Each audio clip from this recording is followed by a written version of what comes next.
Tuesday edition of NBL Now after another wild week, and we are right down to the business end now. Only one round to go, and at the end of the next round, it is all going to be sorted. We're going to know exactly where we stand ahead of a wildly unpredictable final series that is to come. Joel Peterson and Brad Rosen with you on this Tuesday. Very good morning to you, Brad. Good morning, Joel. I've just got over the weekend and I'm ready to go again. Yeah, it was one of those weekends where it started with a bang and just kept on rolling. Let's start where the boys started on moments that mattered yesterday in Jack and Derek, and that was the Adelaide 36ers and the Sydney Kings. Yeah.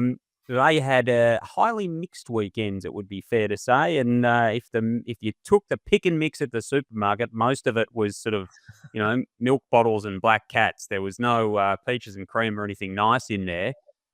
The Adelaide 36ers dropped a game they should have absolutely gobbled up against Brisbane. Yep. And then they go and get beaten by the Southeast Melbourne Phoenix on Sunday. How did you assess their weekend needing to sort of, with the opportunity there to slide up the ladder a little bit if they nailed a couple? Cue that Benny Hill music, JP. This thing is it's unbelievable. Look, both teams had a really good opportunity. Kings could have thrown up third. Adelaide were never going to get fifth. Well, actually, they could have if they won by enough, but it was the situation of them playing. And, you lose to Brisbane, take nothing away from Brisbane, but they're injury plagued. Adelaide have everything to play for. And I felt both teams were very similar in all three games, Adelaide 2 and the Sydney Kings in the game they played against Perth. They just didn't come out ready. And I just can't understand that at this time of the year. You've got an opportunity. No one wants to go in with 1, 2, or 3 losses going into a playing game. And now the Sydney Kings are facing, well, they can still finish anywhere from 3rd to 5th. But they've got to go down in that freeway challenge and try and beat an Illawarra team that they haven't beaten this year. And they don't. And maybe we end up with an Adelaide 5 and 6 matchup. And, Yes. and they're sort of confounding in the same ways, these two teams. You never really know what you're going to expect. Jack and Derek were talking about Adelaide, and Jack Heverin on Moments that Matters said, well, there's been a lot of talk about whether you can trust Adelaide or whether you can't. And I agree with him. You can't. There is certainly no way you can trust them to play the way they play. No way, not a chance. And I know Kendrick's come out and said, we don't fear anyone. Well, the only thing I got to say to him is fear yourselves. That's the only thing you should be fearing, because you are good enough to beat anyone. You're also at a volatile state that you can beat yourselves. So that's with the Adelaide 36ers. Look what they did to Southeast. It looks like they're out, they're done. They come back, and that third quarter was ridiculous. Credit to Southeast, by the way, for getting back and winning that. That was a great game. But to come back and Adelaide and have that opportunity, and geez, they've burped up some games this year.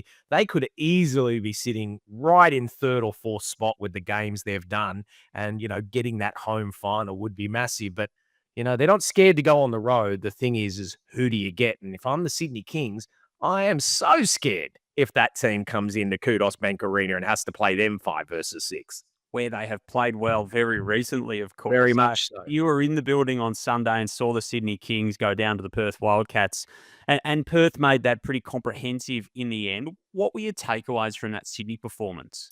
Yeah, look, I'll go Sydney first. Obviously, the fact that they didn't come out ready. I mean, Jalen Adams had the game from hell. That's as simple as it is. Foul trouble. I thought Ben Henschel and the Perth Wildcats did a great job and targeted him on the defensive end and went straight at him. So he had 2 quick fouls, had to come out, got his 3rd, got his 4th, got his 5th, and had 1 point from a 3-throw line. This is the guy that was coming off a 40-point game, and the Kings just never found their groove without their main man in front of it. But what was, I guess, they just didn't come out for the Kings and have that energy. And, you look at the rebound count, I think it was 24 assists for Perth. They just kept crashing the glass. Sydney didn't have the answer. I thought, you look at the stats and, Quatnoy had 20-odd points and, Cam Oliver did okay. The most amazing stat, and I don't know if I've seen this in a long time, JP, the Sydney Kings made 30 free throws. They also made 30 field goals. The same amount of free throws as they made field goals. I don't know if I've ever seen that before. I'm sure there is, but that was really outstanding to me. Unbelievable. Not a recipe for success in many occasions. And so the Perth side of that, 2 really good wins for Perth across the course of the weekend. It's kind of, vaulted them into that upper echelon of those top 5 or top 4 sides. They can still finish anywhere from first, mathematically speaking. They're highly unlikely to finish first, of course. They could still finish first. They could still finish 5th. Yeah. The range of outcomes for them in terms of, potentially hosting a play-in game. Where that playing game might be is another story, as we've learned today. We're Yeah. not exactly sure that it will be at RAC Arena, according to their owner, Mark Arena, but the Wildcats have had exactly the weekend they needed. Unbelievable coming off 2 losses, and I was in Perth, and I watched that Southeast Melbourne game, and they had it won, Southeast. They burped that game, right? They played 3 very good quarters and then take nothing away from the Perth Wildcats. That 4th quarter was outstanding on the back of Mr. MVP and Bryce Cotton. But I do want to add, this is the first game since November, is my understanding, that John really had his full squad. I thought Ty Webster was great in both games. Windler was probably a little bit, rusty, if that's the right words for the first game, but he grabbed a couple of great offensive rebounds. But they played one great quarter against Southeast Melbourne, 4 outstanding quarters against the Sydney Kings. So they've had 5 amazing quarters. If I'm John Rillie, I am very, very happy with where we're sitting. With Adelaide coming in, this is going to be a big test now, because this is what we've seen from most teams this year. Adelaide win a game, you go, here they go, they're going to win the championship, then they lose, right? Perth lost to Cairns. Sydney lose to, the teams that they're losing to, and they lost to, a team that they should have beaten in Perth. And when I say should have beaten, Perth 48 hours prior to that were playing a game. Sydney have just been sitting there. So, look, great effort by the Perth Wildcats, but geez, man, you just can't predict this. Expect the unexpected, JP. It's unbelievable. Yeah, it's been that case all season. Just staying with the Wildcats, John Rillie has spoken in the past about how important he thinks Ty Webster is to that team. And you mentioned there haven't been fit sort of together since November. If they can just keep Dylan Windler in cotton wool, whether it needs to be when he's on the bench, whether it needs to be when he's at home, like the guy is so important to them and just hasn't had a clean run at it. But Ty Webster could be a real difference maker for them with his energy. It is. It just felt like the rotation was right. Love the fact that Keanu Pinder was starting. So they go Pinder, they go Doolittle, who's Mr. Fix-It. Like, he's a glue, that guy. He just fits in wherever you need it. Then you've got Windler. I love Ben Henschel doing what he does. And, of course, Bryce. And then they're able to bring Ty Webster off, and they're able to bring these guys, on, I should say, and Almanza and, Jesse Wagstaff. Shout out to Jesse, 500 games. God bless that man. And I just want to, it felt like, wow, you've got a really nice fit here. Now, Ty Webster, his pace, he pushes the ball, he gets 2 feet in the paint offensively, and I love that, because it's not always necessarily looking for the shot, but then he kicks, crashes the offensive rebound, dives on balls, and then he smiles and says, I'm going to take your heart away when he does it. So I'm a big fan of Ty Webster, and I thought he played 2 outstanding games for a guy that hadn't played for a long time. Yeah, it adds a certain dynamic, that's for sure. Their Friday night opponent, Southeast Melbourne, split their weekend. So, of course, the loss to Perth and the win against Adelaide as well. What did you see from them, having seen them up close and personal on Friday and watching from afar on Sunday in terms of how they fared across the weekend? Look, I thought they were brilliant, those first 3 quarters. What was really noticeable in the fourth is Derek Walton Jr. Wasn't the head of the snake at that end of the game. They just did some shots that they didn't need to do. They forced the ball. They took shots that was not in their game plan. The first 3 quarters was great. Matt Hurt, let him touch the ball on every possession. He's one of those guys. I'm not saying he has to shoot the ball every possession, but good things happen when he touches the ball. Geordie Hunter played well. Sobey had a great week, but I just find that when they get the ball moving from one side to the next, they look so much better. And Owen Foxwell, wow, that guy, man, if the ball's on the floor, he's diving. He'll dive from he'll dive from next door to get that damn ball. He's brilliant, and I love him. But I just felt they went away from their game plan. And I hope they learn a lot from that game, which I felt, wow, when I watched on Sunday, I thought you did learn a lot. You did what you didn't do against Perth. Down the stretch, you did that against Adelaide. Kudos to you, to that coaching staff, for being able to get that, and a very good win, because that could have been disastrous if they lost 2 in a row when they shouldn't have. Yeah, it's been an up and down season for them, but they've been able to ride the wave most recently and right some of those wrongs. Again, on Moments That Matter, Jack and Derek talked about sort of the danger team, the team that's kind of looming, maybe a little bit lower down that play-in mix that's going to come from below. And it was sort of, it's been Adelaide in the last week or so after we were together in Sydney and saw them beat Sydney, and then Southeast Melbourne are in there as well. I'm going to rephrase it for you though, Brad. If you're Illawarra and Melbourne, so these are the two most likely teams to finish top two, right? And just sit there and wait for the play-in tournament to come around. If you're the Hawks and you're United and you do finish top two, so whoever finishes top two, who are you least wanting to come out of that postseason? Who are you hoping, slips on the banana peel and falls over so you don't have to play it? Oh, geez, that is such a good question, and it's also such a terrible question. I'm still Adelaide. I'm just still Adelaide. You're just so scared with Adelaide because when that big four, and then you put Sunday in the defensive role, when that big four goes to work, when you got Kendrick, when you've got Montrez, and Montrez is a monster down low. He's literally unstoppable when he plays. And then you've got Isaac Humphries that doesn't shoot enough, and I felt that was a problem as well. And if DJ gets going, they're just such a hard team. And I'm thinking as a coaching, what do you do to scout that team? Right? And you've got to hope, which team are we getting? Are we getting team A or team B? Team A, if I'm Illawarra, yeah, I want to play team A. We'll win 2-0 and see you later. If I'm team B, oh my God, what are we going to do? And how are we going to, okay, we're going to double the post and we're going to, change here. We're going to swap here. We're going to, be in shell drill. We're going to close out here. Jason Cadee's coming on and doing good minutes. Adelaide would scare the hell out of me. But the problem is they probably just scare the hell out of themselves as well because you just don't know what you're going to get.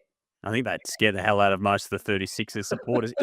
It was noticeable on Sunday that late in the game, Jason Cadee ended up running the point quite a little bit down the stretch in that game after, Kendrick Davis made some questionable decisions late in the game on Friday that Jason Cadee seemed to really go in there and maybe try and be the steadying influence as far as that offense and maybe get that ball moving a little bit more. Is that something Mike Wells can go to a bit more, do you think? Or is that a situational thing when they're rolling with him in the lineup, keep him in there? Yeah, it just depends how it's playing. That's exactly right. Like Jason is a very, very good player. He's played so many games. He's mature. He's such an astute player.